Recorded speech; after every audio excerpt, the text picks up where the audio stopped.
మీకు ఒక 2 video clips చూపిస్తానండి. ఈ ఇద్దరిలో క్రైస్తవ్యానికి ఎవరి వల్ల ప్రమాదం ఉందో మీరే ఒకసారి గుర్తించండి. అది అది సాధ్యం కదా అంటారు వాళ్ళకి. యేసు ఏ మిరాకిల్ చేయలేదు బైబిల్లో. ఏ మిరాకిల్ చేయలేదు. ఈ తరం వారికి ఏ సూచక్రియ కూడా ఒక వాక్యాన్ని వక్రీకరించేసి యేసు ప్రభు మిరాకిల్స్ చేయలేదనేసి శివశక్తి కరుణాకర్ సుగుణ అంటున్నాననే విషయము బైబిల్ పట్టుకున్న ప్రతి క్రైస్తవుడు చాలా సులువుగా చెప్పగలడు. కాబట్టి క్రైస్తవానికి ఇలాంటి వారి వల్ల పెద్ద ప్రమాదం లేదు.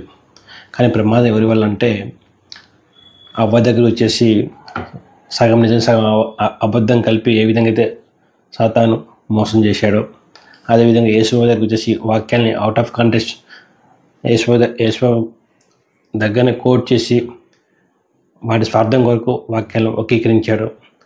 అలాంటి వారి వల్ల క్రైస్తవానికి చాలా ప్రమాదం ఉంది. ఇప్పుడు ఈ వీడియో క్లిప్ చూడండి.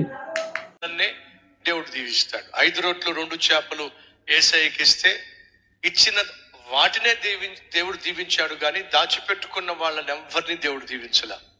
చిట్టిల్ సతీష్, ధనాపేక్ష గల చిట్టిల్ సతీష్ స్వార్థం కొరకు వాక్యాలను వక్రీకరించేసి ఈ ప్రాస్పర్టీ దుర్బోధకులు అక్కడ లేనివి ఉన్నవాటికి లేని వాటికి చూపిస్తూ ఉంటారు. అక్కడ దాచిపెట్టుకోవడం మాట ఉండదండి. కానీ ఆయన దగ్గర వచ్చి వీరందరూ వాక్యం పట్ల సరైన జ్ఞానం లేని వీరందరినీ మోసం చేయడం కొరకు మీరు మీ డబ్బులు దాచిపెట్టుకునే మీకు ఆశీర్వాదం రాదు, మీరు ఇస్తేనే మీకు ఆశీర్వాదం అంటూ ఆ విధంగా అక్కడ అసలు ఆ సందర్భం కాకపోయినప్పటికీ ధనాపేక్ష వరకు తనకు అనుకూలంగా బోధిస్తున్నాడు. అక్కడ ఎవరు దాచిపెట్టుకోలేదు. అంతేకాకుండా ఒకవేళ ఎవరైనా దాచిపెట్టుకున్న వాళ్ళకు కూడా వాళ్ళకి ఇష్టమైనంత వడ్డించిననేసి వాక్యం స్పష్టంగా బోధిస్తుంది.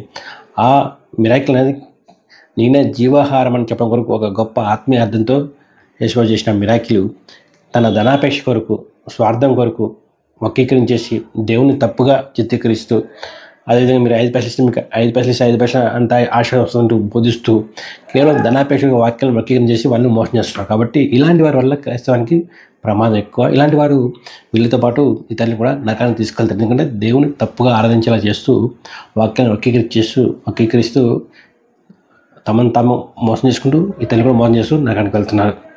5 పైసలు ఇచ్చి 5 పైసలనే దేవుడు దీవించాలంటే 5 పైసలనే దేవుడు దీవిస్తాడు. ఒకవైపు తమ యొక్క జేబులు నింపుకోవడానికి ఆశీర్వాదం అనేది మీరు ఇచ్చే అమౌంట్ని బట్టి మీరు ఎంత ఇస్తే అంత ఆశీర్వాదం అంటూ తమ యొక్క జేబులు నింపుకోవడం కొరకు ఇలాంటి మాటలు చెప్తూ, మరొక వైపు మేము వాక్యానుసారమైన బోధ చేస్తామని చెప్పడం కొరకు దేవుడు మీ ధనాన్ని కోరట్లేదు, మీ హృదయాన్ని కోరుతున్నాడంటూ అలాంటి వాక్యానుసారమైన మాటలు కూడా పలుకుతూ జనాలని చాలా తెలివిగా మోసం చేస్తూ తమ యొక్క జేబులు నింపుకుంటూ అనేక వాళ్ళకి కలిపి చేర్పడి బోధ చేస్తూ వీరితో పాటు మిమ్మల్ని కూడా నగరాన్ని తీసుకెళ్తూ ఉంటారు. మీరు ఇలాంటి వాళ్ళని వెంబడిస్తూ ఉంటాయి. కాబట్టి ప్రతిదీ వాక్య పిల్లలు పరిశీలించండి.